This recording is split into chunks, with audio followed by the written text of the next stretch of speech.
C'est décidément l'hôpital qui se moque de la charité. L'Agence française de développement serait en train de réclamer le remboursement de l'ensemble de son aide financière octroyée au Niger. Révélation faite par le ministre nigérien de l'Intérieur, de la Sécurité publique et de l'administration du territoire, le général de brigade Mohamed Toumba, lors de son intervention à la télévision nationale le 25 janvier dernier. Le ministre nigérien a indiqué que de plus en plus les autorités nigériennes reçoivent de lettres de cet établissement réclamant des montants à l'État du Niger. Face à cette situation, les autorités nigériennes doivent-elles à leur tour exiger des compensations pour les préjudices économiques, environnementaux et même sociaux liés à l'exploitation de leurs ressources naturelles? Nous aurons l'occasion d'en parler ce soir. Et puis, les présidents russes Vladimir Poutine et Donald Trump des États-Unis ont-ils posé les bases d'une paix définitive en Ukraine? L'échange téléphonique entre les deux chefs d'État a-t-il scellé l'ouverture de négociations immédiates sur l'Ukraine? Sommes-nous proches d'un plan de paix? Et si oui, à quel prix? Les questions majeures à mettre donc sur la table de cette émission du Point sur l'actualité depuis le 24 février 2022, date du début de l'opération spéciale militaire. Jamais un chef d'État américain n'avait discuté de manière directe avec son homologue russe. En choisissant de converser de façon unilatérale avec la Russie, Donald Trump a-t-il exclu les Européens des discussions? Et en choisissant Moscou en premier, Trump a-t-il également exclu Kiev? Nous tenterons d'apporter des éléments de réponse à ces interrogations, ceci dans un court instant. Aux côtés de nos invités à distance, Guy Millière sera avec nous, analyste politique, et puis sur ce plateau, nous aurons bien sûr la présence de l'un des consultants permanents de cette émission du Point sur l'actualité. André Kistel Fanga est avec moi. Bonsoir à vous et bienvenue.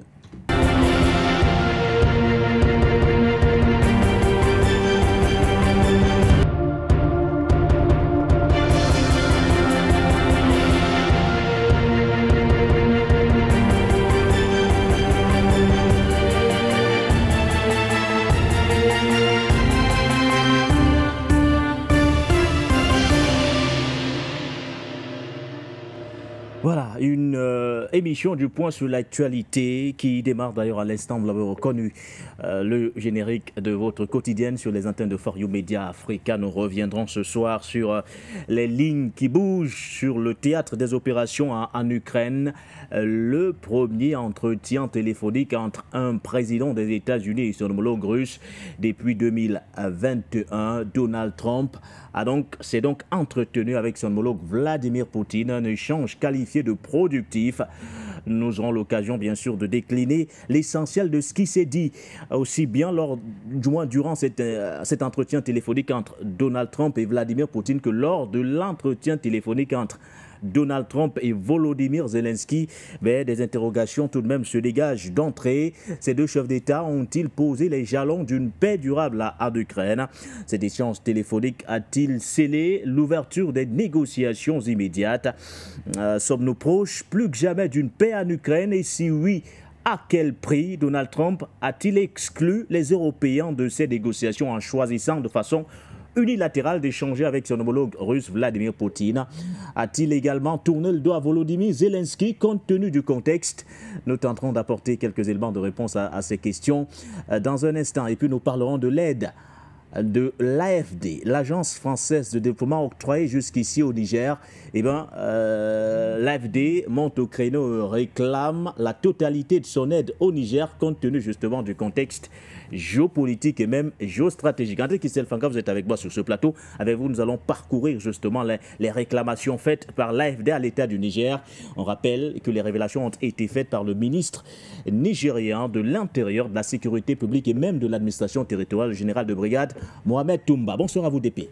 Bonsoir, M. Nguéné. C'est un plaisir d'être sur votre plateau. Bonsoir aux téléspectateurs, bonsoir aux techniciens, bonsoir, n'est-ce pas, à toute la galaxie panafricaine, n'est-ce pas, qui nous écoute à cet instant dans l'une des meilleures émissions actuellement dans le monde, le Point sur l'actualité. Je voudrais m'acquitter d'un devoir qui est de souhaiter joyeux anniversaire au président de la République du Cameroun, qui fête ses 92 ans. 92 ans, n'est-ce pas, de naissance. parce qu'elle est né un 13 février 1933. Nous le souhaitons tout le meilleur qu'il faut, n'est-ce pas, de bonheur, santé, longévité, s'il faut même y ajouter, parce que quand même à 92 ans, on a déjà tout vu, on a déjà tout entendu, on a déjà tout, on a presque tout eu. On a vu ses enfants, ses petits-enfants, ses arrière-petits-enfants. Donc, véritablement, un joyeux anniversaire et qu'il puisse continuer, n'est-ce pas, dans son œuvre que lui-même a souligné dans ces deux discours qu'il a prononcé ces deux derniers temps. Vous vous souvenez du discours du 31 et le discours du 10 février, où il a dit qu'il sera à côté de la jeunesse.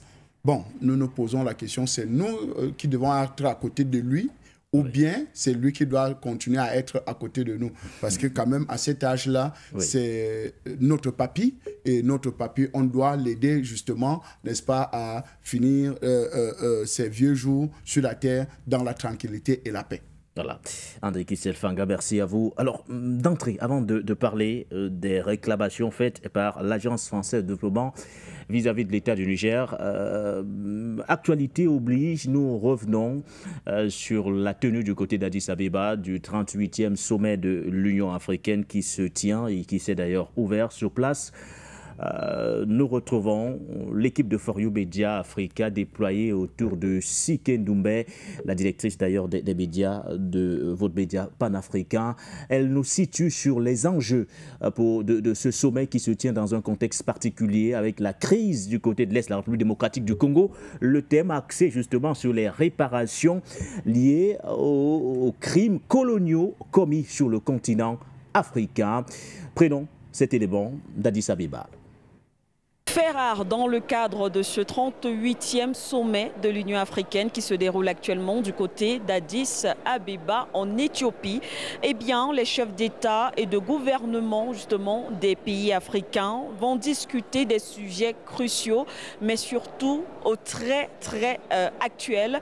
Alors, parmi ces sujets, on parle des crimes du colonialisme, ou alors de la colonisation, et plus précisément des réparations. Lorsqu'on sait que c'est un sujet important, c'est un sujet qui de plus en plus est mis sur la table des discussions auprès des dirigeants africains. Le dernier en date au Cameroun, où le président Paul Biya a reçu ce rapport sur les crimes de la colonisation en Afrique et précisément de la colonisation française au Cameroun, impliquant bien sûr un pays tel que la France.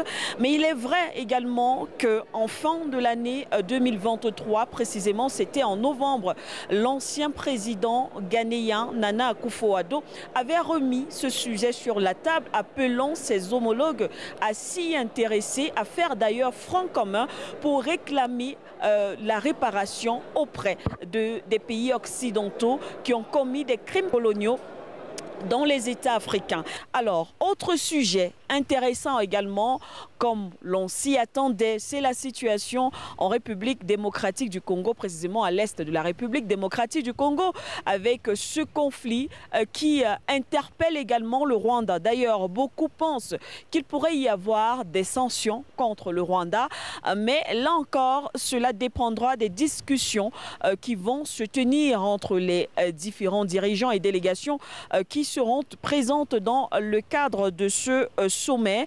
Mais l'autre question également essentielle est celle de savoir est-ce que les deux dirigeants seront présents dans le cadre de ce sommet. Monsieur le président Félix Tshisekedi de la République démocratique du Congo, mais aussi Paul Kagame du Rwanda. Il faudrait déjà qu'il se déplace, mais malgré cela, c'est un sujet qui sera débattu entre les dirigeants, bien sûr, de l'Union africaine. Un autre thème assez important au regard du contexte, au regard des problématiques aujourd'hui, des enjeux géopolitiques, il y aura élection de la commission de l'Union africaine. Il y a des candidats, on parle de 3 en tout cas, celui-là qui devra donc remplacer l'actuel président de la commission de l'Union africaine, le Tchadien Moussa Faki Mahamat.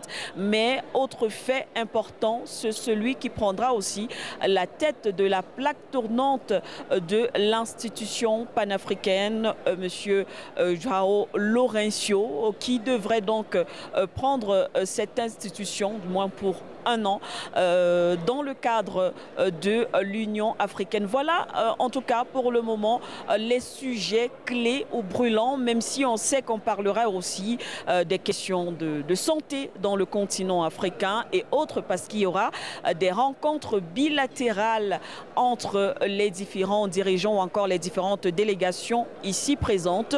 Nous sommes sur le terrain, For You Media Africa, toute une équipe pour rendre compte des discussions et des conclusions qui seront prises à l'issue de ce sommet. Sikendoumbé, Paul Yonga pour For You Media Africa en direct d'Addis Abeba. Addis Abeba, au siège de l'Union africaine, l'équipe de For You Media Africa s'y trouve d'ailleurs pour vous faire vivre en intégralité ce 38e sommet des chefs d'État et de gouvernement de l'Union africaine. Les enjeux ont été précisés dans cet élément. Nous allons donc assister à un changement à la tête déjà de l'Union africaine même, le président João Lourenço qui devrait donc en assurer la présidence tournante pour un an en remplacement de son homologue mauritanien, le président Mohamed Ould El Ghazouani. Et bien sûr à la commission, le Tchadien Moussa Faki Mahamat devra également céder son siège à un autre président de la commission de l'Union africaine, mais bien sûr des sujets brûlants sur la table des chefs d'État et de gouvernement. On parle de la crise à l'est de la République démocratique du Congo, on parle bien sûr de la thématique centrale qui tourne autour des réparations liées aux crimes coloniaux commis sur le continent africain. Que peut l'Union africaine? Peut-elle obtenir justice et réparation? Autant de questions que nous nous posons au moment où se tient d'ailleurs du côté d'Addis Abeba ce fameux sommet. Merci à vous, Sikendoumbé, aux côtés de Paul Yonga. Pour l'heure, André Kisselfanga, parlons déjà de l'information paraît ahurissante, mais elle est vraie quand elle vient d'un ministre nigérien, encore plus d'un ministre de l'Intérieur, de la sécurité publique et bien sûr de l'administration du territoire. Le général de brigade Mohamed Toumba, il l'a martelé à la télévision nationale nigérienne. L'agence française de développement réclame aujourd'hui à l'État du Niger le remboursement de la totalité de son aide octroyée jusqu'ici à Niamey. Alors, de quoi qualifier d'entrée cette démarche de cette institution? D'une démarche de voyous, de délinquants. Voyous, délinquants, violeurs, de tous les noms négatifs qu'il faut. L'AFD réclame le remboursement de son aide octroyée au Niger. Son aide. L'aide est remboursable. Vous comprenez pourquoi on dit que la politique française est une politique corrosive et abrasive. C'est une politique, n'est-ce pas, des gens de mauvaise foi.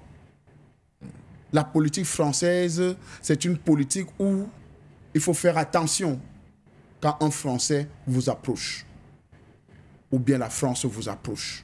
Alors, faut-il remettre en cause justement, puisque cette exigence de la France aujourd'hui, émanant surtout d'une puissance comme Paris, soulève des interrogations quant à la nature même de ce qui est brandi comme aide au développement André Kisselfanga. Une assistance généralement perçue comme étant un acte de solidarité. Mais là, quand on réclame le remboursement, on se pose la question, ou du moins on se pose beaucoup plus d'interrogations sur les objectifs même recherchés à chaque fois qu'on octroie cette aide en question.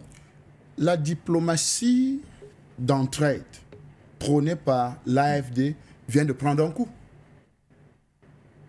C'est-à-dire l'Agence française de développement, Agence française de développement, oui, qui veut aider ses partenaires, c'est-à-dire certains pays africains, oui, plus, parce que bon, selon leurs statistiques, ils apportent leur aide à 115 pays dans le monde, mais la plupart de tous ces aides-là, c'est chez nous, en Afrique, et dans les pays comme le Niger.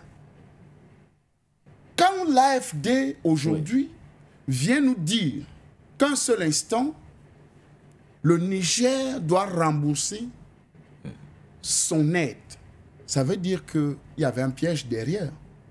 Ça veut dire que le Niger a été piégé par l'AFD et la France. Ça veut dire que la plupart des pays qui acceptent l'aide de l'AFD, oui, de la France, sont piégés. Et voici la révélation de ce que nous avons tant dénoncé, que ceux qui sont en partenariat avec la France sont en partenariat avec le diable. Parce que ce n'est que le diable qui réclame souvent ce genre de choses. Qu'il donne avec la main gauche, il reprend avec la main droite. Si on va aller plus loin, parce que je ne veux même pas entrer dans ce domaine, c'est-à-dire que entre la France et le Niger, qui doit réclamer quelque chose à quelqu'un. Parce qu'aujourd'hui, quand nous regardons les dégâts environnementaux, les dégâts sociaux, les dégâts que la France a causés. Économiques, alors même au-delà parfois. Mais au-delà même. Sur les territoires africains, vraiment, et surtout au Niger, nous devons justement porter plainte à la France pour crime contre l'humanité. Je dis bien, nous devons porter plainte à la France pour crime contre l'humanité. Parce qu'une société française appelée Orano, ancien Areva, qui a longtemps exploité l'uranium du Niger.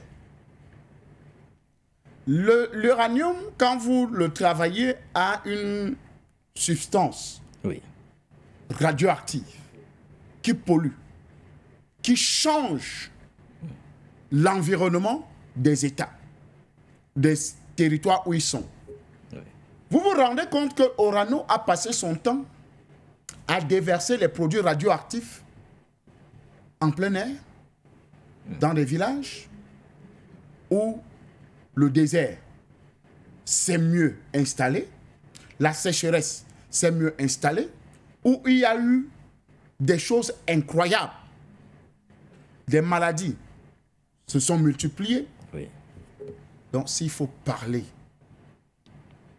je voudrais rappeler que Orano est une société d'État français. Parce que l'État français est actionnaire majoritaire à Orano. Donc, ne dites pas que c'est une multinationale qui peut appartenir à un autre État. Non, je dis bien l'État français, parce que l'État français, en rachetant les parts, n'est-ce pas, de Areva, pour recréer Orano. Vous savez que les techniques pour, n'est-ce pas, déstabiliser le service du fixe ou bien les services financiers de votre État, on vous fait croire que non, il y a eu changement, n'est-ce pas, d'entreprise, alors que c'est la même entreprise qui continue. Donc, vous voyez que seulement dans le vol des taxes au niveau du Niger, le Areva et Orano l'ont fait. Donc, vous voyez que s'il faut réclamer des choses véritablement, ce n'est pas l'AFD qui doit réclamer quelque chose au Niger. C'est plutôt... Pour vous, ce sont les autorités nigériennes aujourd'hui qui devraient exiger des compensations pour les préjudices économiques, environnementaux et même sociaux liés à l'exploitation de leurs ressources naturelles. Plus grave, l'État nigérien doit mettre des avocats pour porter plainte à l'État français pour crime contre l'humanité. Parce que ce genre de dégâts commis par l'État français au niveau du Niger, c'est impensable au XXIe siècle qu'un État puisse se comporter de cette façon. Ça, c'est... J'ai pris l'exemple d'Orano. Il y a une société française installée au Niger qu'on appelait Viola, qui produisait de l'eau. Vous voyez que cette société, et d'ailleurs, l'ancien ambassadeur Sylvain Ité avait demandé aux Nigériens de ne plus boire l'eau parce que cette eau appartient à qui? À la France. Vous puisez de l'eau sur le territoire nigérien, vous le transformez au Niger, vous envoyez dans les tuyaux et vous dites que non, les Nigériens ne doivent plus boire de cette eau parce que c'est une affaire de Français, parce que c'est une société française qui la traite. Vous voyez des aberrations comme ça, des dires comme ça. Vous voyez le niveau de condescendance, d'insulte, de mépris que cette France a envers les populations. Et qu'aujourd'hui, l'autoprudence, n'est-ce pas, de cette association ou bien de cet organisme français, public, parce que l'AFD, c'est une institution publique française, pour la coopération, n'est-ce pas, avec ses partenaires, certains États partenaires. Et donc, ils apportent, n'est-ce pas, que ce soit des prêts, parce que c'est ça l'AFD. Il faut le rappeler. Parce que les gens vont croire que l'AFD seulement, non, l'AFD a des missions bien précises. C'est-à-dire où elle vous apporte des financements, où elle vous apporte de l'aide, elle vous apporte, n'est-ce pas, vous appelez ça quoi, des joint ventures, c'est-à-dire la capacité de vous mettre en relation avec d'autres entreprises, n'est-ce pas, françaises surtout, pour réaliser certains projets. Donc, et il y a des où c'est des dons. Et aujourd'hui, on parle de dons. Et non on parle d'aide, pardon. On parle, bon, aide et dons, c'est la même chose. Vous voyez un peu. Donc, on parle aujourd'hui, on ne parle pas d'une réclamation, d'une dette. On ne parle pas, parce que... On parle des aides, supposées ne pas être remboursables. Bien sûr, parce que vous aidez pour l'éducation. Ils ont apporté leur aide, n'est-ce pas, par rapport, n'est-ce pas, à l'éducation au niveau du Niger. Ils ont apporté leur aide par rapport à l'énergie, certains projets énergétiques au Niger. Ils ont apporté de l'aide, n'est-ce pas, pour certains projets sociaux au niveau du Niger, et même culturels même. Donc, vous voyez que l'AFD a financé ce qui lui plaisait. Que, bon, ok, parce qu'on est des partenaires, parce que nous travaillons ensemble, alors nous pouvons vous apporter de l'aide, n'est-ce pas, dans le domaine éducatif, dans les domaines sociaux tels que, n'est-ce pas, l'électrification de certains villages à partir de ceci. Mais nous regardons aujourd'hui, quand nous regardons, n'est-ce pas, le comportement de la France au Niger, qui normalement, seulement le cahier de charge de Orano devait justement combler tout ce gap. C'est-à-dire, dans le cahier de charge d'exploitation de l'uranium du Niger, Orano devait faire des points d'eau, devait électrifier, n'est-ce pas, les villages et les villes, devait, n'est-ce pas, construire des hôpitaux, devait prendre soin, n'est-ce pas, de beaucoup de choses, n'est-ce pas, au Niger, mais qui n'ont pas été faites. Et donc, s'il y a quelqu'un qui doit réclamer quelque chose, n'est-ce pas, à la France, parce qu'il faut parler de la France, hein, ne parlez pas de l'AFD. Parce que si vous parlez de l'AFD, c'est réduit, n'est-ce pas, pensant que non, c'est une organisation. C'est la France qui est en train de réclamer, n'est-ce pas, son argent. Vous comprenez que la France est devenue un pays pauvre. La France est devenue un pays qui réclame les dons qu'il a donnés à ses frères, ou bien, soi-disant, à ses frères du Niger. Alors, vous parlez justement de toutes ces compensations pour les préjudices économiques et environnementaux causés par la France du côté du Niger, mais une telle réclamation, André Christelle Fanga, peut-elle mettre en perspective la symétrie des relations même entre les États? Deuxième volet de ma question, invite-t-elle à une réflexion aujourd'hui plus large sur la redéfinition des partenariats internationaux dans le cadre du respect mutuel et même d'équité? Vous comprenez que la relation entre le Niger et la France n'a jamais été unilatérale, n'a jamais été, oui, c'est unilatéral, mutuellement bénéfique. Mutuellement bénéfique. Oui. Ça a été unilatéral, c'est-à-dire c'est la France qui décide d'eux. Oui. C'est la France qui fait ceci. C'est la France qui prend l'engagement de faire ceci. Donc, il n'y a pas une relation, n'est-ce pas, d'amitié diplomatique correcte, c'est-à-dire d'équité. De relations, n'est-ce pas, normaux. Mais c'est une relation de dominant-dominé, de esclave et maître, de celui qui dicte ses lois et vous appliquez simplement. Et donc, vous allez retrouver que le besoin de souveraineté de nos États devient impératif.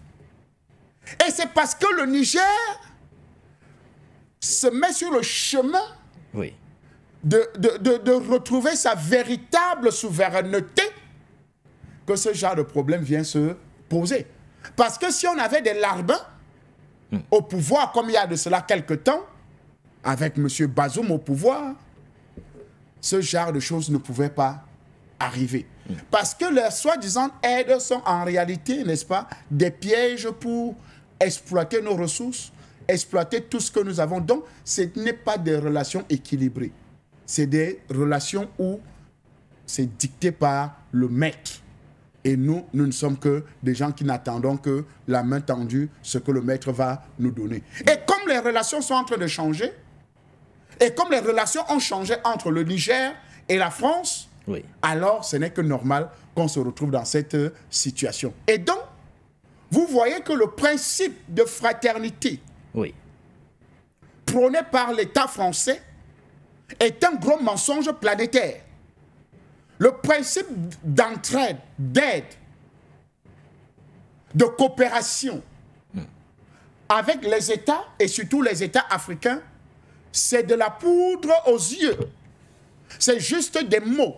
C'est juste, n'est-ce pas, sur le papier, alors qu'en réalité, il se sucre derrière cette aide-là. Et je pense qu'aujourd'hui, en complicité avec certains dirigeants véreux, ils ont longtemps, n'est-ce pas, fait croire aux Français que non, oui, nous apportons notre aide à certains États pour faciliter des détournements, n'est-ce pas, entre l'État octroyant, oui, et l'État recevant, surtout quand il y a des larbins à ce niveau-là. Donc, vous voyez que voilà, votre question a tout son sens, n'est-ce pas? Et aujourd'hui, nous pouvons dire simplement que la France réclame le remboursement de son aide au Niger. Et pas l'AFD. Et non pas l'AFD. Voilà, merci à vous André Kistel Fanga. De toutes les façons, on a compris d'ailleurs l'essentiel de ce que vous avez relevé.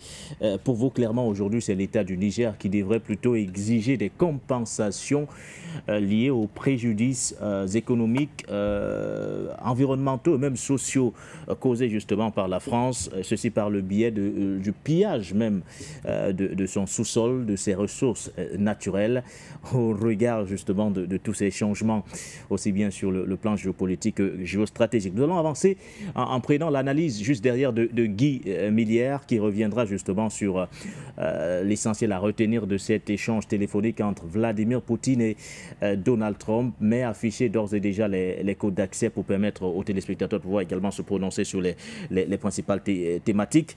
Les questions majeures de cette émission du point sur l'actualité: Donald Trump et Vladimir Poutine ont-ils posé les jalons d'une négociation, du moins l'ouverture des négociations immédiates sur le conflit du côté de l'Ukraine? Sommes-nous proches d'un plan de paix?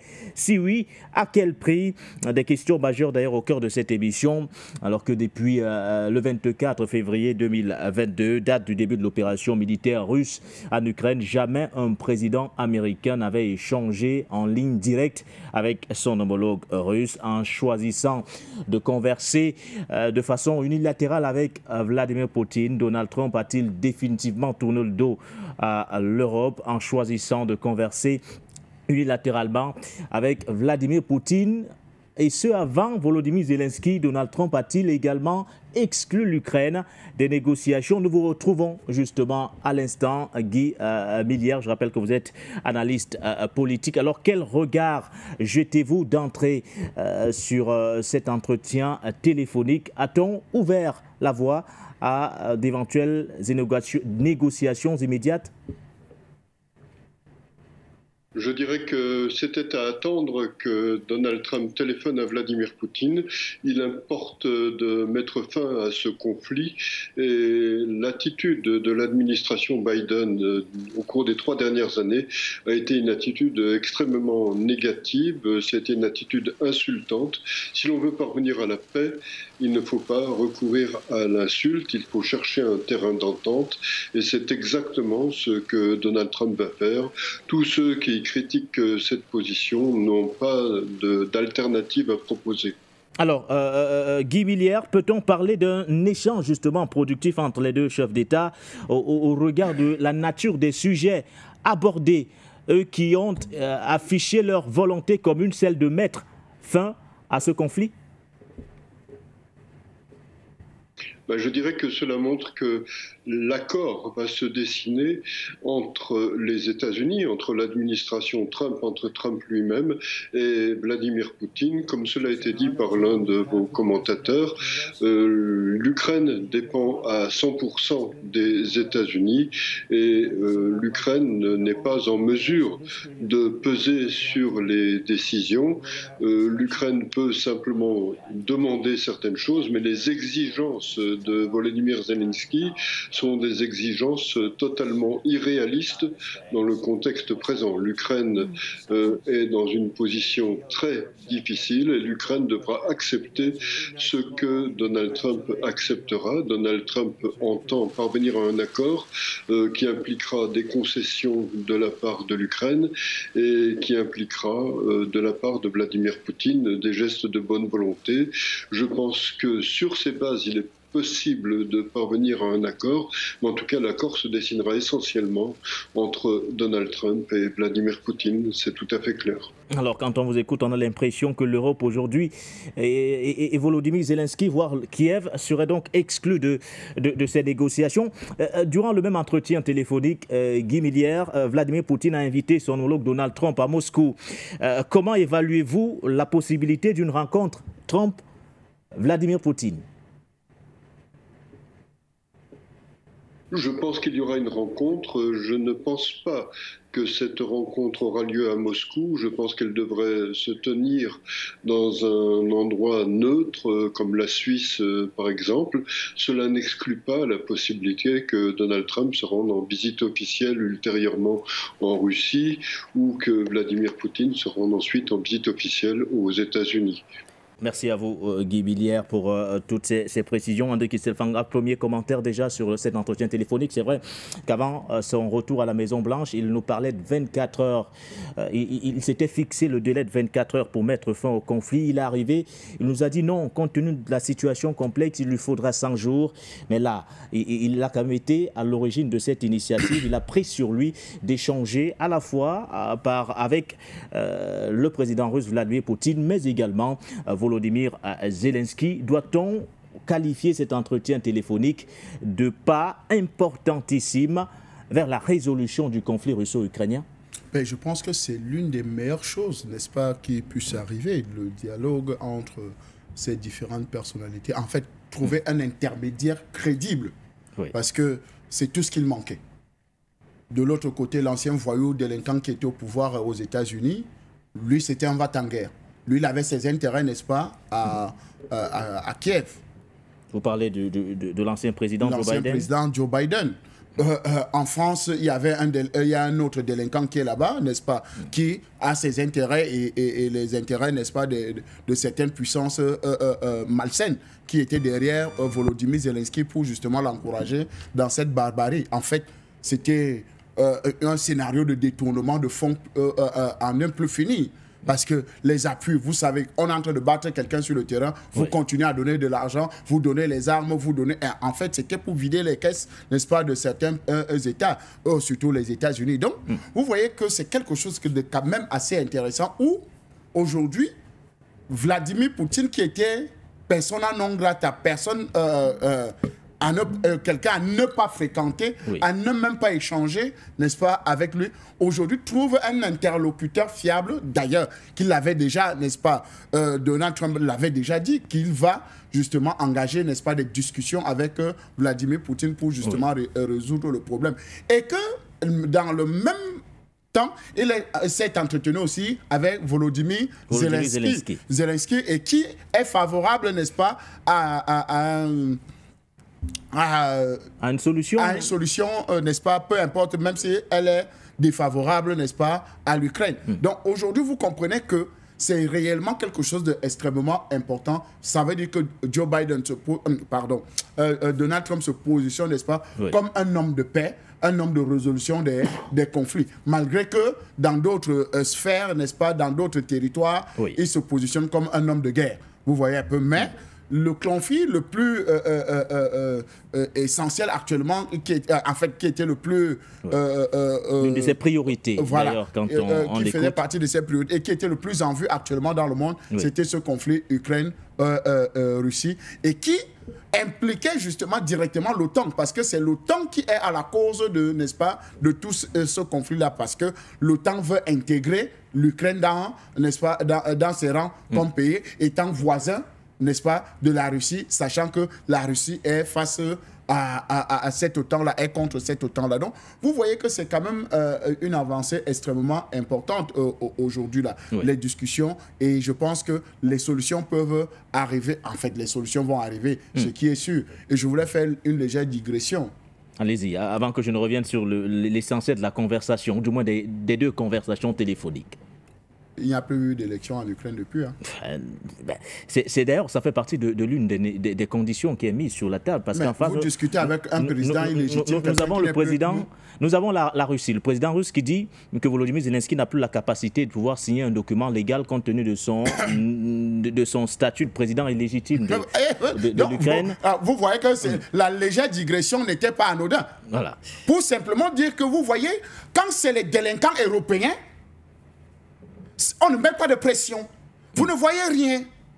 On ne les appelle pas junte militaire, je ne sais pas quoi, putschistes, je ne sais pas. Tous ces noms, n'est-ce pas, vulgaires, que les États puissants utilisent. Voilà un Volodymyr Zelensky que son mandat est fini depuis longtemps. Mais qui continue à être président de l'Ukraine et qui continue à recevoir des aides de certains États. Vous voyez que l'Africain doit prendre des leçons. Parce que nous parlons là pour nous, l'Afrique. Nous devons tirer des leçons, n'est-ce pas, de ce que nous voyons chez les autres, n'est-ce pas, pour dire que regardez comment ils se comportent. Voilà un président qui n'a plus de mandat depuis longtemps. Et le président Vladimir Poutine rappelle cela, que M. Volodymyr Zelensky ne peut plus signer un acte officiel parce qu'il est illégitime. Voilà. Et vous pensez que des discussions chez nous en Afrique, vous voulez qu'on continue à suivre bêtement, n'est-ce pas, les injonctions de l'Occident? Non, ça ne se fera pas comme ça. Merci à vous, André Christelle Fanga. Sommes-nous proches d'un plan de paix en Ukraine? Si oui, à quel prix? L'Europe sera-t-elle exclue des négociations? De toutes les façons, vous aurez l'occasion d'écouter Jean-Noël Barrot, le ministre français des Affaires étrangères, pour qui il n'y aura pas de paix en Ukraine sans l'implication des Européens. Tout d'abord, revenons sur le contenu de ces conversations téléphoniques. On vous l'a dit, il s'est d'abord entretenu Donald Trump avec son homologue Vladimir Poutine de la Russie, et voici ce que dit le communiqué rendu public à cet effet par Donald Trump sur ses différentes plateformes numériques. Je viens d'avoir un appel téléphonique long et très fructueux avec le président russe Vladimir Poutine. Nous avons abordé l'Ukraine, le Moyen-Orient, l'énergie, l'intelligence artificielle, la puissance du dollar et bien d'autres sujets. Nous avons tous deux évoqué la grande histoire de nos nations et le fait que nous avons combattu ensemble avec tant de succès pendant la Seconde Guerre mondiale. Tout en nous rappelant que la Russie a perdu des dizaines de milliers de vies à l'époque et que nous en avons perdu beaucoup aussi. Nous avons tous deux souligné les points forts de nos pays et les grands avantages que nous aurons un jour à travailler ensemble. Mais avant tout, comme nous l'avons tous deux convenu, nous voulons mettre un terme à la guerre russo-ukrainienne qui fait des millions de morts. Le président Poutine a même cité la devise très forte de ma campagne, à savoir le bon sens. Nous y croyons tous deux profondément. J'ai demandé au secrétaire d'État Marco Rubio, au directeur de la CIA John Ratcliffe, au conseiller à la sécurité nationale Michael Waltz et à l'ambassadeur et envoyé spécial Steve Witkoff de mener des négociations qui, j'en suis convaincu, seront couronnées de succès. La guerre a fait des millions de morts. Elle n'aurait pas éclaté si j'avais été président, mais c'est ce qui s'est passé. Il faut y mettre fin. Aucune autre vie ne doit être perdue. Je voudrais remercier le président Poutine pour le temps et les efforts qu'il a consacrés à cet entretien téléphonique, ainsi que pour la libération hier de Marc Fogel, un homme merveilleux que j'ai personnellement accueilli à la Maison-Blanche hier soir. Je suis convaincu que tous ces efforts aboutiront à une conclusion fructueuse et je l'espère rapide avec son homologue Volodymyr Zelensky. Je ne sais même pas si je dois parler du président ou alors de l'homme politique ukrainien. Voici ce que dit Donald Trump sur ses plateformes. Je viens de m'entretenir par téléphone avec le président ukrainien Volodymyr Zelensky. La conversation s'est très bien passée, tout comme le président Poutine. Il veut faire la paix. Nous avons abordé toute une série de questions liées à la guerre, mais surtout la réunion qui se tiendra vendredi à Munich, où le vice-président Vance et le secrétaire d'État américain Marco Rubio dirigeront la délégation américaine. J'espère que les résultats de cette réunion seront positifs. Il est temps de mettre fin à cette guerre absurde qui a provoqué des morts et des destructions massives et totalement inutiles. Que Dieu bénisse les peuples russes et ukrainiens. Les déclarations de Donald Trump à l'issue justement du moins de son entretien téléphonique à la fois avec le président russe Vladimir Poutine que le président ukrainien Volodymyr Zelensky. Alors je ne sais pas si nous avons quelqu'un rapidement au standard avant de revenir vers vous. Parler de la position de l'Europe. Peut-être allons tout d'abord au standard avec le concours de la réalisation. Allô, bonsoir à vous. Oh oui, bonsoir M. Nguéné. Oui, je salue aussi votre invité sur le plateau, M. Christelle Fanga. Et je salue les techniciens sans qui l'émission n'aurait pas lieu. Et concernant le sujet de ce soir, M. Nguéné,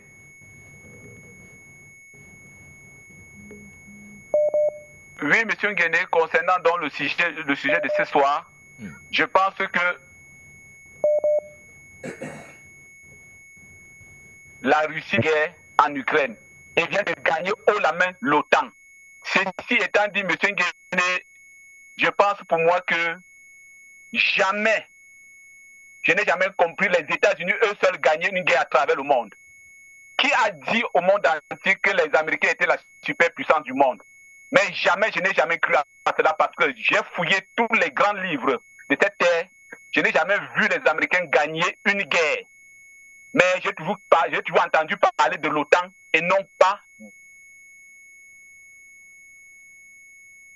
des États-Unis. Je pense que l'Europe aussi vient de montrer qu'il est sous-préfet au pied des États-Unis. Que l'Europe montre que l'Europe, elle, a perdu aussi la guerre. Et l'Europe, elle aussi, vient de déclarer sa décrépitude et sa destruction prochaine, qui a été même déjà actée. Donc ça démontre encore au pied des Américains et que l'Europe est impuissante devant les États-Unis.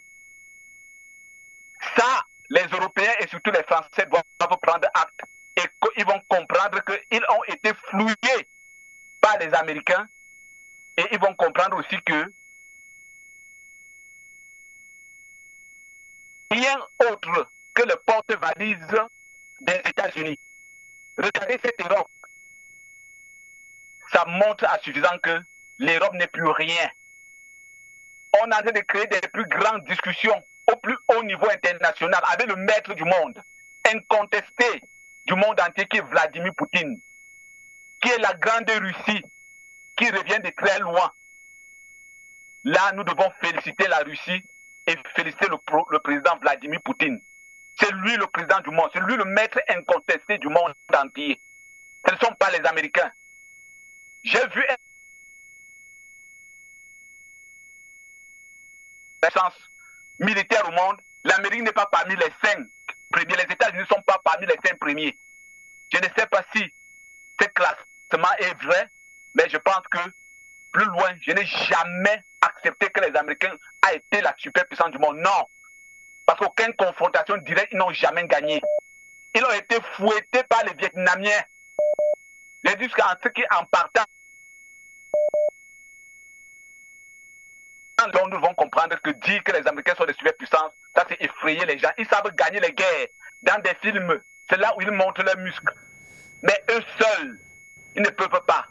Quand il y a une guerre, ils appellent l'OTAN. Là, nous ne devons pas accepter. Je ne sais pas qui a déclaré aux yeux du monde que l'Amérique était les gendarmes du monde entier. Que les États-Unis étaient les gendarmes du monde entier. J'ai fouillé aussi très loin, je n'ai pas vu ça. Je ne sais pas quel décret de l'ONU a dit cela. Et comprendre que les États-Unis, au-delà de leur satanisme, au-delà de leurs démons qu'ils ont déployés pour détruire le monde entier, en se cachant, en utilisant la ruse pour voler, piller et détruire le monde entier. Ce n'est que ce qu'ils savent faire. On m'a fait comprendre qu'il y avait une lettre d'un ancien président qui avait écrit à la Maison Blanche. Je pense que ce président, c'est au nom de Jimmy Carter, s'il vit encore, disant aux États-Unis qu'à la où vous partez, vous allez perdre le monde entier et vous allez reculer derrière. Tandis que les autres ont passé leur temps à créer 800 bases commerciales de par le monde et les autres à fabriquer les armes ultra puissantes. Vous avez passé tout votre temps à déclarer la guerre partout et vous ne gagnez même pas. Ça, c'est les dit d'une lettre adressée à la Maison Blanche. Et c'est ce que nous voyons là. Et là, maintenant, je reviens à ce qu'on appelle la France. Or, comme avait dit quelqu'un, la France était un nain géopolitique. C'était un nain géopolitique, la France. Elle ne connaît pas la géopolitique. Rendu compte que cette France est plus naine géopolitique qu'à jamais.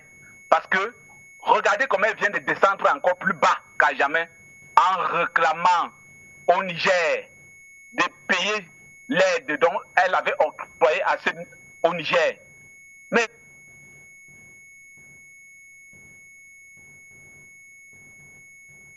elle a causé Orano ou Areva. Est-ce que la France peut dédommager le Niger?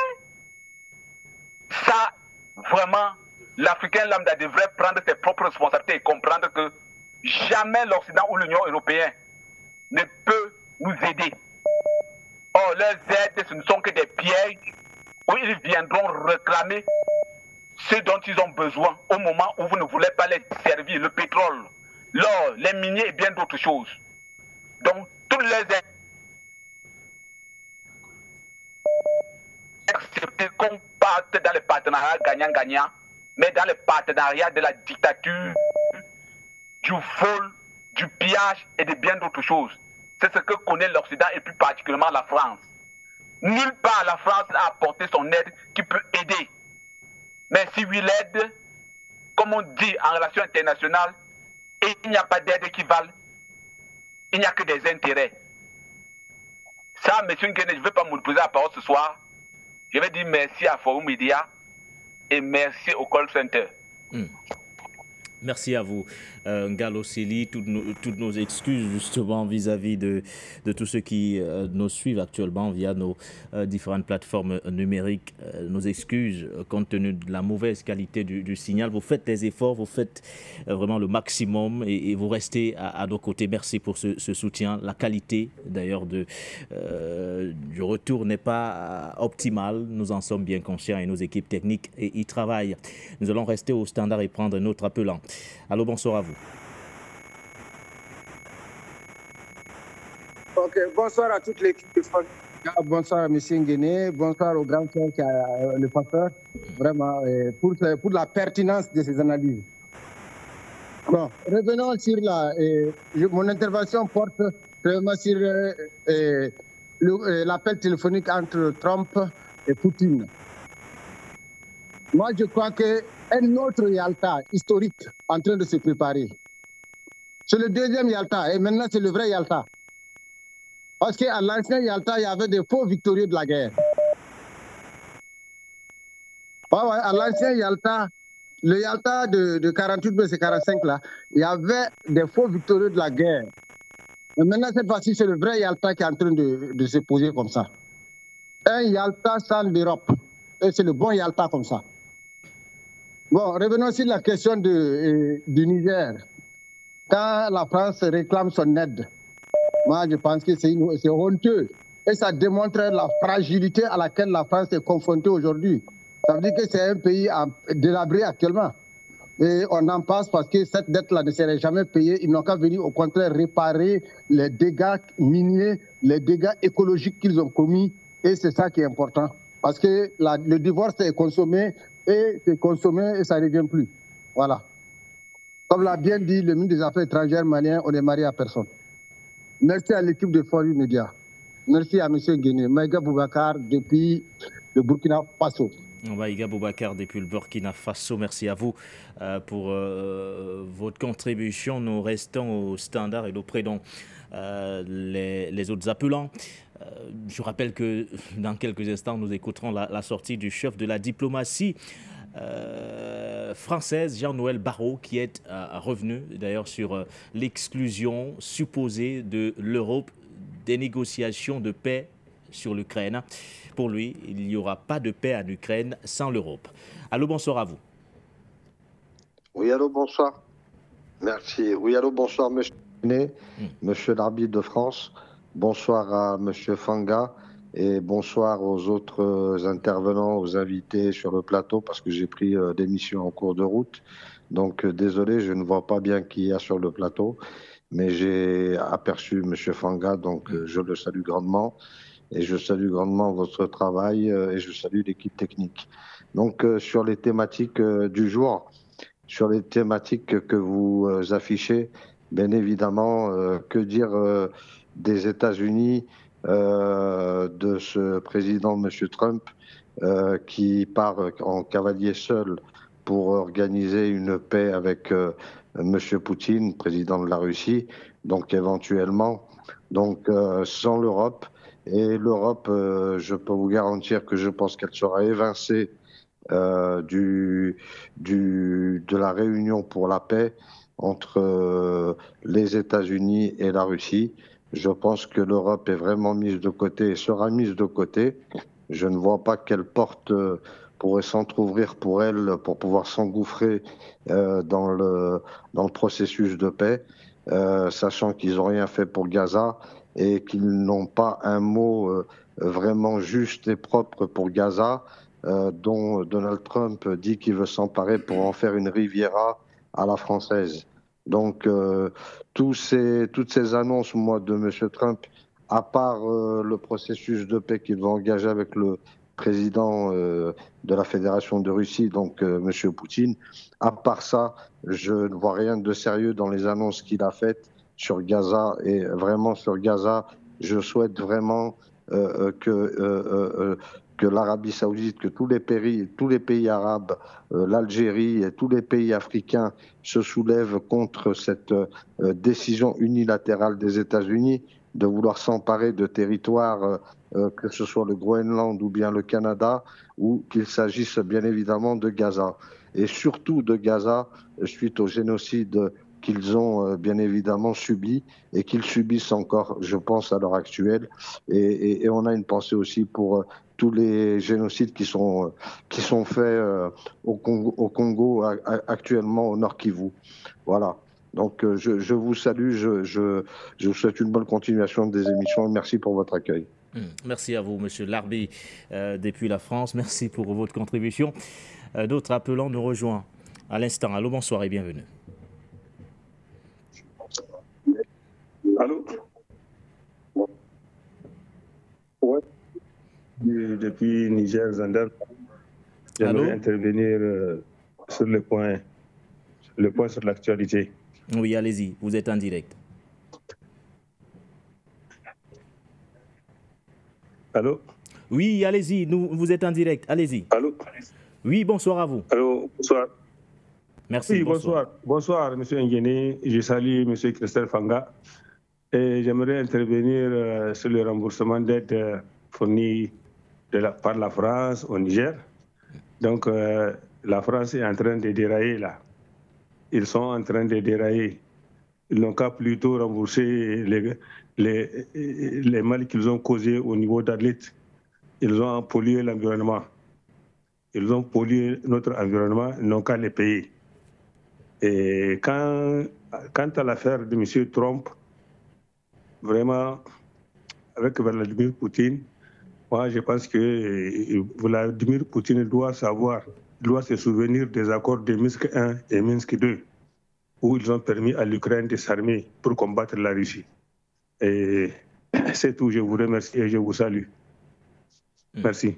C'est nous qui vous disons merci pour votre soutien quotidien, mais surtout pour votre contribution ce soir. Vous êtes sur le point sur l'actualité édition du 13 février 2025. Les principales thématiques, négociations de paix en Ukraine. A-t-on posé les jalons, justement, d'une paix définitive au regard de tout ce qui s'est dit ces dernières heures entre les présidents russes, Vladimir Poutine, Donald Trump et Volodymyr Zelensky? On parle bien sûr de cet entretien téléphonique entre les trois chefs d'État. Et puis nous reviendrons sur les revendications faites par l'AFD qui réclame aujourd'hui le remboursement de son aide à l'État du Niger. Allô, bonsoir et bienvenue.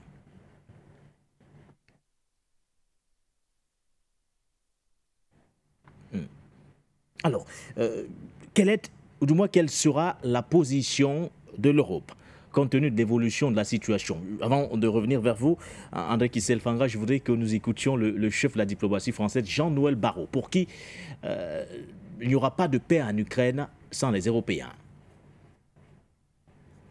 Aucune paix juste et durable en Ukraine sans la participation des Européens, que ce soit au sein de l'OTAN, à côté de l'OTAN, en complément de l'OTAN, pour que la paix soit durable, c'est-à-dire pour qu'on ne revienne pas 10 ans en arrière avec un cessez-le-feu qui aura été violé 20 fois avant d'ouvrir la voie à une invasion à grande échelle de l'Ukraine. Alors il faudra que les Européens puissent apporter leur concours.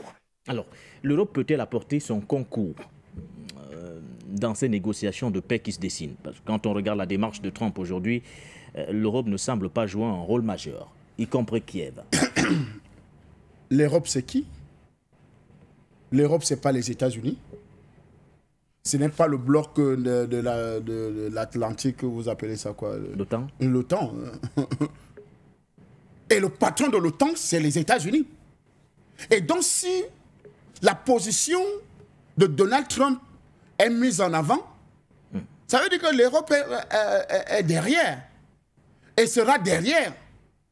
Et comme cette Europe, n'est-ce pas, otanien, parce que le reste de l'Europe aujourd'hui est otanien. Le président Trump, lui, est dans une logique de paix. Est dans une logique où il ne faut plus organiser de guerre. Il ne faut plus que les États-Unis soient au devant, n'est-ce pas, de la scène dans le domaine de la guerre, ou finançant des guerres, ou bien ce gendarme-là qui encourage, n'est-ce pas, les gens de s'entretuer. Donc, la politique de Donald Trump est une politique de rupture face à celle, n'est-ce pas, de l'Europe qui est un va-t-en-guerre absolument, qui veut faire la guerre absolument à tout prix. Alors qu'elle n'a même pas les moyens, sachant que les États-Unis étaient derrière avec la gouvernance Joe Biden. Donc, vous voyez que l'Europe sera obligée d'être à la remorque parce que le véritable leader a pris les choses en main. Et donc, ils ne peuvent rien réclamer aujourd'hui de dire que non, les négociations se feront avec l'Europe. Mais le vrai patron de l'Europe, c'est les États-Unis. Il les a demandé, quand la gouvernance Joe Biden était là, ils ont demandé de faire, mais ils ont mis des sanctions contre la Russie, ils ont appliqué. En fait, tout ce que les États-Unis ont demandé contre la Russie sur la gouvernance Joe Biden, Kamala Harris, ils ont appliqué. Oui. Et maintenant qu'il y a rupture de cette politique-là, comment ils ne veulent pas suivre maintenant le rythme? Ils seront obligés de suivre le rythme de Donald Trump. Parce que Donald Trump est d'abord crédible face à Vladimir Poutine. Oui. C'est un personnage aujourd'hui qui permet que, n'est-ce pas, il y a des échanges. Et je pense que les échanges téléphoniques aujourd'hui sont clairs là-dessus. C'est que l'Ukraine n'a plus de force. Oui. L'Ukraine n'a plus de possibilité d'avoir des financements. L'Ukraine n'a plus la possibilité d'avoir des armes. D'ailleurs, même la petite France qui gueule, qui est le porte-parole de cette Europe-là, n'a pas les moyens pour apporter. Si elle peut aller réclamer de l'argent au Niger, ça veut dire que c'est fini pour elle. Donc, cette France-là n'a même pas les moyens, qui est le porte-parole de l'Europe, n'est-ce pas, qui, justement, comptait sur les États-Unis pour s'imposer au niveau de la Russie. Donc, vous voyez que cette Europe-là n'aura plus droit au chapitre parce que les différents éléments mis en œuvre par Donald Trump écartent justement l'Europe dans cette discussion-là. Et c'est naturel que le président des États-Unis est le patron de l'Europe. Merci à vous. Alors, nous allons rentrer au standard car les codes d'accès restent affichés pour tous ceux qui voudraient participer à cette émission. Notre appelant à l'instant. Allô, bonsoir et bienvenue. Oui, bonjour. Bonjour, M. Nguéné, c'est Jean des États-Unis. Et on ne vous reçoit pas du tout, mais on fait avec. Alors, M. Nguéné, concernant le Niger, il y a quelque chose que nous devons savoir en Afrique. Toute organisation dont nous ne sommes pas participants à la création et nous adhérons ne peut que aboutir à cela. Ils vont nous manipuler. Que ce soit de l'ONU, toute organisation, que l'Afrique n'a pas participé à sa création solidement, va servir, et nous avons adhéré, va servir à notre manipulation. Vous ne savez pas sur quelle base ils ont créé leurs choses. Ils vous disent, c'est comme ça que nous voulons faire avec ça, et vous adhérez à ça, mais ce qu'ils ont derrière la tête, c'est ce qu'ils vont faire avec, c'est ça. C'est des gens sans morale, c'est des gens qui... Ce ne sont pas des humains avec qui il faut coopérer, normalement, si nous voulons la paix, si nous voulons avancer. Alors, concernant l'autre là, Donald Trump et puis l'autre là, ou bien l'Amérique et puis la Russie, mes frères, nous sommes en guerre. Ceux-là, ces impérialistes américains et occidentaux, ils ne veulent pas mourir, mais ils aiment tuer les autres. Vous voyez la guerre qu'ils créent en Afrique? Les mêmes personnes disent qu'ils condamnent Rwanda. C'est les mêmes personnes qui fournissent les armes. C'est les mêmes personnes qui achètent les minéraux qu'on extrait. C'est des gens qui n'ont pas de morale. Et nous avons des gens qui croient à eux, qui croient à ce qu'ils disent. C'est là notre mal. Et ce qu'il dit là, il attend que les gens condamnent Rwanda pour lui. Et c'est vraiment enfantin. Et nous allons toujours mourir. Regardez comment les gens meurent. Et ils ne meurent pas, hein. Ils ont peur de la guerre. C'est pour cela que je vous dis, armez-vous jusqu'aux dents. N'écoutez pas ce qu'ils font. La guerre va venir, hein. Mes frères, je vous informe, la guerre va venir. La guerre, quelque chose que nous disons, ça va venir pour, effectivement, pour montrer au monde que c'est mauvais de faire la guerre. Et ça va venir. Préparons-nous. Préparez-vous au Cameroun. Préparez-vous en Afrique. N'écoutez pas le chantage. Et ils ne veulent pas mourir, mais ils vous tuent. Tous les jours. Prenez conscience. Que Dieu bénisse. Nous sommes en guerre. Nous sommes en guerre. Voilà. Bye bye. Jean Sakpounou, depuis les États-Unis. Nous sommes en guerre. Merci à vous, Jean Sakpounou. Alors, on fait quoi à la réalisation? On revient ou alors on reste au standard? Bon, prenons peut-être un autre appelant. Allô, bonsoir à vous. On revient sur le plateau. Alors, nous sommes pratiquement à la fin de l'émission, André Kistel Fanga, compte tenu justement des conditions exceptionnelles dans lesquelles nous tournons cette émission. Qu'est-ce que nous devons retenir compte tenu justement de l'évolution de la situation du côté de l'Ukraine aujourd'hui, compte tenu des postures des principaux belligérants, mais surtout du rôle de facilitateur que souhaite, ou du moins que joue Donald Trump? Je pense que nous devons tirer des leçons, n'est-ce pas, de ce conflit-là entre la Russie et l'Ukraine. Nous le transposons entre le conflit entre la RDC et le Rwanda. Et donc, Donald Trump se positionne aujourd'hui comme celui qui veut résoudre le conflit, ou alors le dirigeant africain qui veut résoudre le conflit RDC-Rwanda, entre deux pays africains. Qui? Je pense qu'aujourd'hui, le leadership, l'Afrique a besoin d'un leadership ou bien d'un leader, n'est-ce pas, capable, n'est-ce pas, de s'imposer dans un conflit comme celui-là. Et je pense que la politique de Donald Trump aujourd'hui, c'est et il a dit lors de sa campagne, rendre l'Amérique encore grand. Oui. Et je pense que c'est dans cette logique-là. Parce qu'en écartant, l'Europe, d'ailleurs, il n'écarte même pas l'Europe, l'Europe le suit, obligé de le suivre. Parce qu'il incarne un nouveau leadership, il l'impose et ça marche. Donc, vous voyez que c'est des leçons à tirer que Oui. Nous, en Afrique, nous devons aussi avoir cette qualité d'homme-là, capable, n'est-ce pas, de dire que, OK, dans cette situation au niveau, n'est-ce pas, de la RDC, voici ce qui doit se passer, voici comment on peut résoudre ce conflit. Au lieu d'avoir des réunions qui n'apportent rien, on dit cesser le feu immédiat, mais les autres avancent, continuent, le M23 continue à tuer. Peut-être qu'en Ukraine, il faudrait déjà aussi parler d'un cessez-le-feu avant de parler d'une paix durable. Hein, écoutez, je pense qu'aujourd'hui... Il n'y a pas de cessez-le-feu, mais on parle déjà de négociation de paix. Je pense qu'aujourd'hui... Est-ce qu'on ne se précipite pas un tout petit peu? Non. Vous savez que celui qui domine dans ce conflit, la Russie est largement, n'est-ce pas, au-dessus de l'Ukraine. Et donc, même s'il y a encore des petites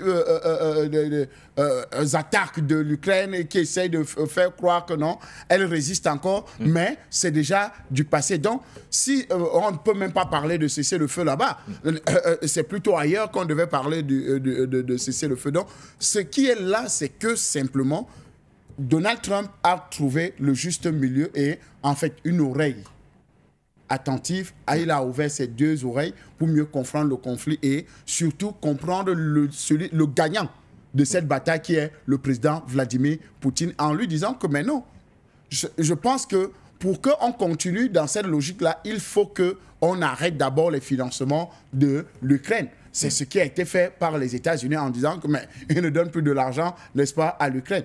Ils ne donnent plus l'argent à certaines organisations qui financent même de manière indirecte des guerres dans le monde.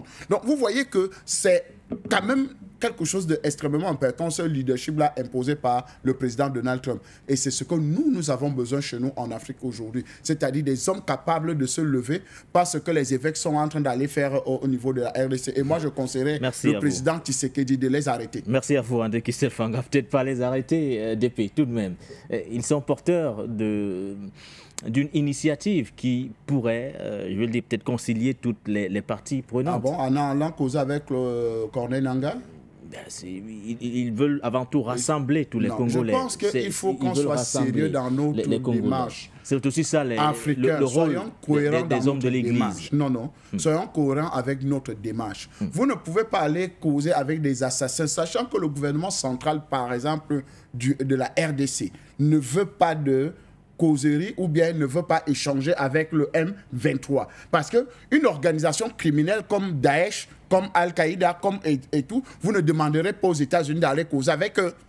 Même si c'est les évêques qui vont causer avec eux, c'est considéré comme des complices. Je pense qu'aujourd'hui, vous connaissez les positions des États-Unis face au terrorisme, au djihadisme, face à la criminalité, n'est-ce pas? Voici les criminels qui sont en train de semer la terreur au niveau de la RDC et qui continuent leur avancée malgré les mots d'ordre de cesser le feu. Ils continuent, n'est-ce pas, à créer des exactions et à vouloir prendre d'autres villes. Et votre Corneille Nangaa dit... Oui, DP. Pour sortir, je vais jusqu'à Kinshasa. Nous avons un autre appelant au standard. On sort avec l'UDP. Merci à vous, André Kistel Fanga. Sortons avec cet appelant qui nous rejoint en toute fin d'émission. Allô, bonsoir à vous. Ok, d'accord. Merci déjà à vous. Bonsoir à tout votre panel. Bonsoir à M. Nguéni et à toute l'équipe technique. Alors moi, je vais intervenir beaucoup plus au niveau de l'aide française. Alors, c'est extraordinaire ce que la France peut faire. Moi, je vais même aller plus loin. Ce que les Occidentaux peuvent faire en Afrique. C'est-à-dire, ce sont des personnes qui sont assises chez eux. Ils ont décidé de se donner un objectif de quitter leur zone et d'aller exploiter les autres. C'était ça, principalement, leur objectif de départ. Les objectifs commerciaux, les objectifs d'exploitation des ressources, les objectifs de recherche de nouveaux territoires. C'était ça leur objectif. Alors, lorsqu'ils le font, ils adoptent un narratif dans lequel ils essaient de convaincre leur population que où on va là-bas, c'est pour aller faire du bien aux autres. C'est ça la logique d'aide qu'ils ont dans leur esprit, qu'ils insèrent dans leur stratégie. Ça veut dire, disent, on vient les aider. Ils l'ont dit lorsqu'ils arrivaient en Afrique, pendant la colonisation, on ne peut pas civiliser ces gens. Donc, leur logique, c'est qu'ils viennent aider, c'est ce qu'ils présentent aux autres. mais dans la réalité, ils sont là pour exploiter, tout simplement. Alors, si on regarde un peu l'évolution de ce qu'ils ont fait jusqu'à présent, on prend le cas de la colonisation. La colonisation, c'était deux choses, domination, exploitation. Le néocolonialisme qui est venu juste après, c'était la manipulation, le contrôle et l'exploitation. Cette logique n'a pas changé. Maintenant, l'aide entre, après les indépendances, comme une technique de manipulation. Dans ce business process, parce que c'est un business process, l'aide occidentale en Afrique, c'est un business process qu'ils ont mis sur pied. Le business model répond à quoi? Un, ils exploitent vos ressources. Les dividendes de ces ressources-là, ils viennent vous rapporter ça sous forme d'aide. Ça veut dire qu'en fait, l'aide qu'ils vous donnent, ce n'est pas une aide, c'est plutôt les bénéfices, on va dire ça comme ça, de ce qu'ils ont pris chez vous. Ils vous les apportent sous forme d'aide. C'est ça la logique d'aide. Aucun État n'est d'un autre État ici sur Terre, on le sait déjà. Dans leur logique d'aide, c'est une logique où ils vous exploitent et ils viennent maintenant vous apporter les dividendes de ce que vous deviez recevoir.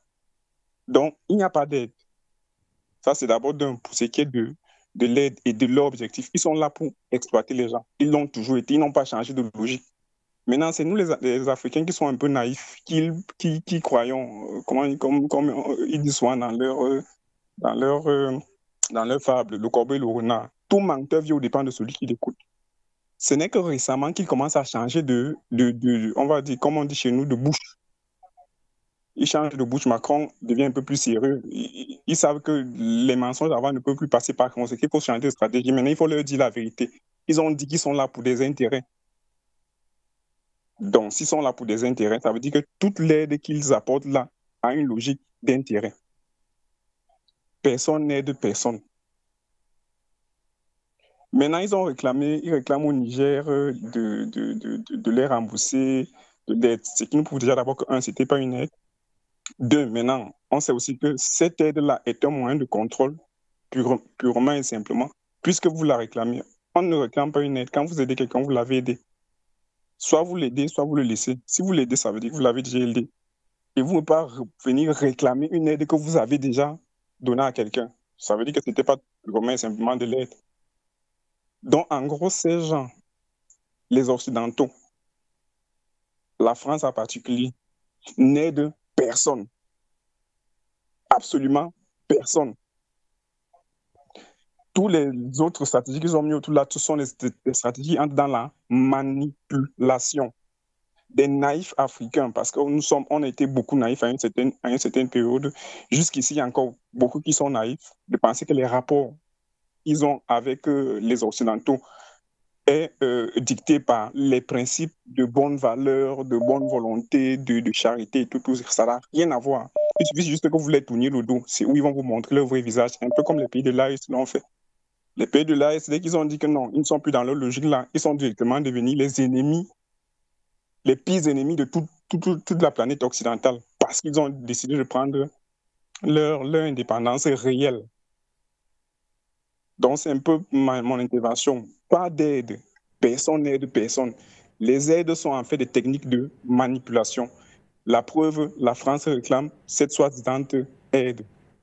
Donc, c'est un peu tout ce que je voulais apporter à ce niveau-là. Pour ce qui concerne l'Ukraine et la Russie, moi, je ne parle pas de ces choses-là parce que c'est une guerre entre eux, sauf qu'elle peut nous influencer à un certain niveau.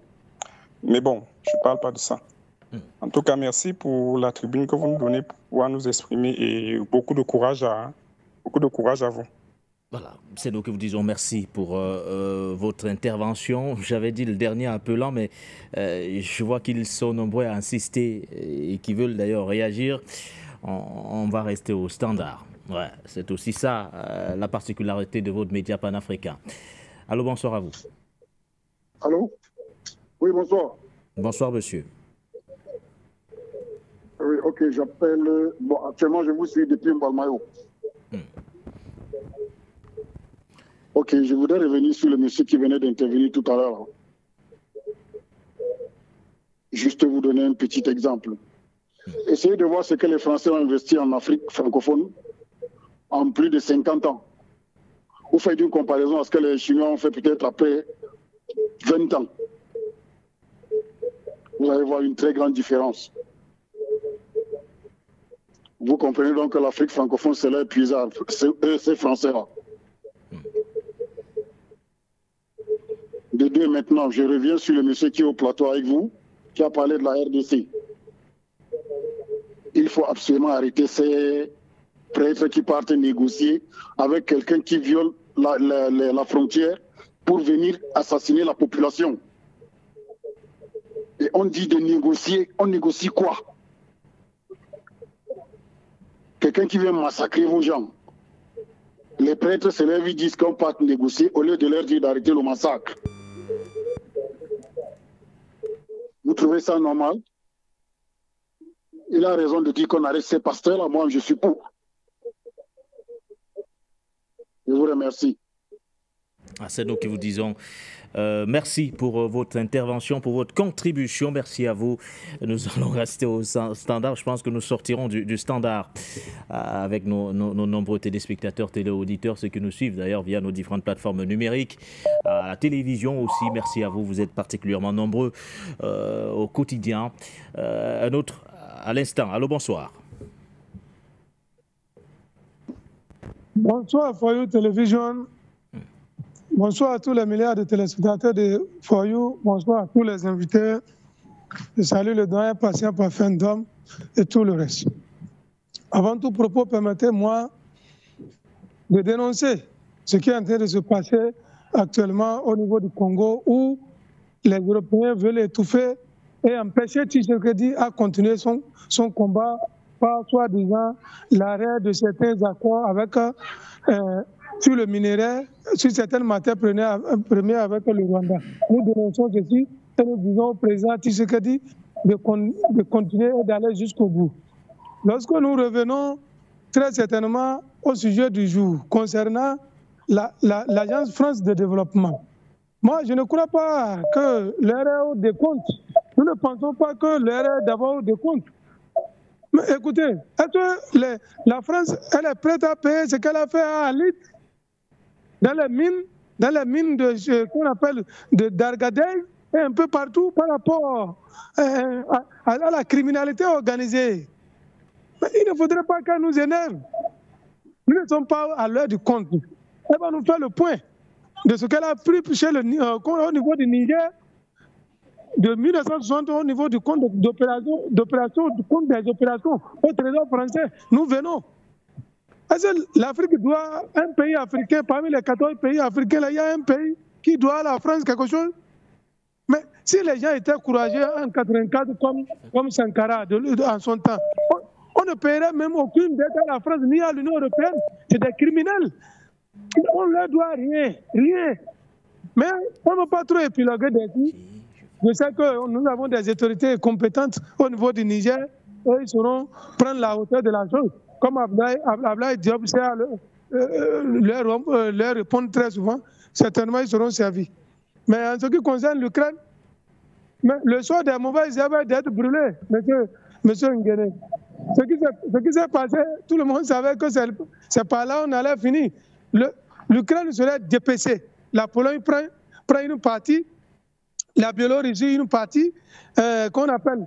De l'autre côté, Poutine prend la majeure partie et ce que Hunter Biden avait à retourner à l'État américain par rapport aux dettes, c'est tout ce qui reste là. Il n'y a rien là. L'Ukraine ne va plus exister.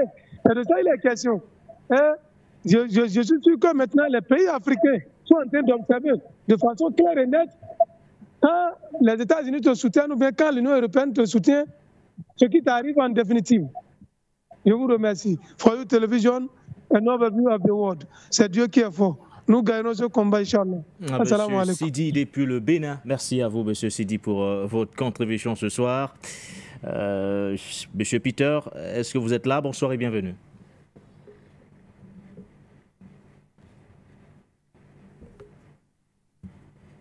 Alors, je ne sais pas si c'est Monsieur Peter qui doit venir avant ou alors il y a quelqu'un d'autre rapidement.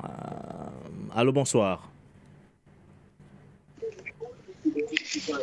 Oui, bonsoir. Vous allez bien? Oui, nous allons super bien. Alors? Oui, bonsoir à vous. Ok. Merci, Constantin. Merci beaucoup. Bonsoir, M. Nguéné. Bonsoir à vos invités. Je vais intervenir sur des thématiques, donner mon point de vue sur ce qui est en train de se passer. Mais ce qu'on doit retenir, hein, c'est qu'il y a deux superpuissances qui sont en train de discuter, dont l'une est en position de force qu'on appelle la Russie, et puis une autre est en train de sauver sa face vis-à-vis de ses valets européens. Donc, on peut imaginer ce scénario où Donald Trump est en train de demander à M. Poutine de sauver sa face en tant qu'Américain, pour ne pas que ça fasse un peu comme un flop. Et M. Poutine, qui lui est dans sa dynamique de son opération spéciale qu'il est en train de mener, dans laquelle il a dit qu'il fallait démilitariser l'Ukraine, dénazifier l'Ukraine et le rendre un pays neutre qui ne sert à rien, si ce n'est que s'occuper de sa population. Donc, les négociations se passent actuellement. Demain, ils ont un sommet. Yep. Mais ça ne suffit pas. Mais ce qui est un peu plus marrant dans cette histoire, c'est le comportement de l'Union européenne qui, elle, est plutôt va-t-en-guerre et veut absolument une guerre en impliquant les États-Unis du fait des articles de l'OTAN pour que Poutine ne gagne pas cette guerre. Et c'est pourquoi ils ont trouvé ce narratif selon lequel non seulement la Russie va conquérir l'Ukraine, mais elle aussi veut conquérir les pays européens, les ex-républiques soviétiques ou l'ex-bloc soviétique, comme on peut dire.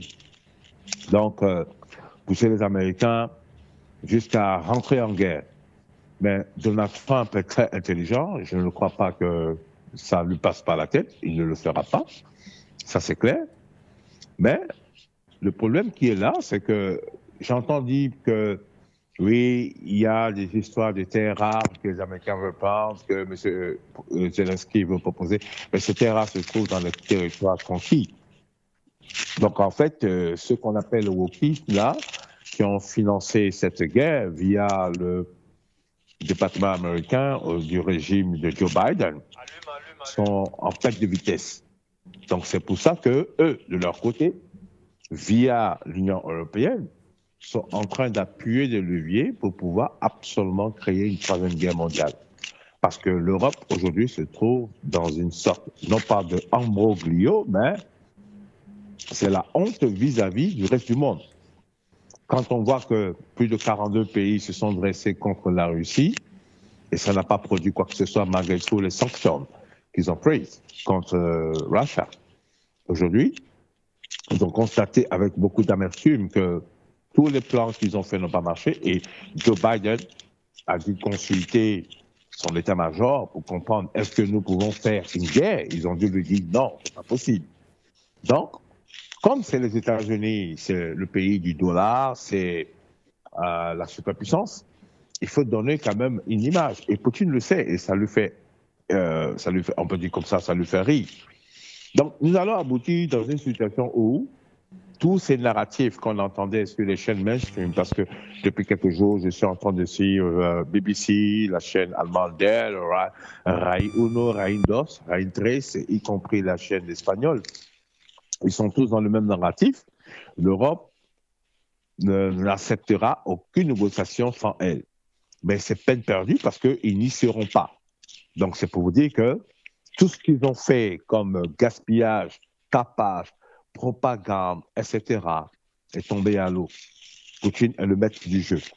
Quoi qu'on dise, même les experts européens le disent.